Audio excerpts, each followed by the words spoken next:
Sali na po! Ikatlong linggo na po tayo sa muling pagkabuhay. Alam nyo, nakatutuwa po itong ating LBS na itong Sali na po. Kasi sa pag-aaral ng ating salita ng Diyos, pero mula sa ating liturhiya, sa ating ginagamit sa selebrasyon tuwing linggo, ang gandang makita ang ginagawa ng simbahan patungkol sa Biblia.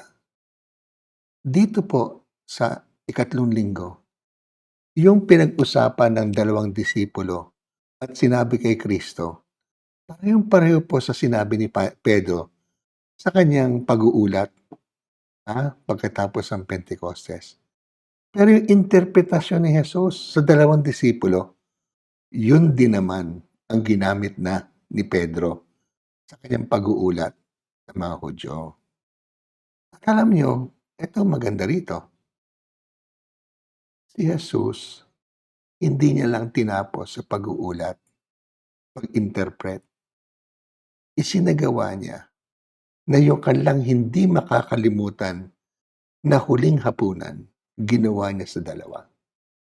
At ang simbahan, bakit tayo nagkakaroon ng ganitong pananampalataya at patungkol sa salita ng Diyos? Nagdiriwang tayo ng misa tuwing linggo.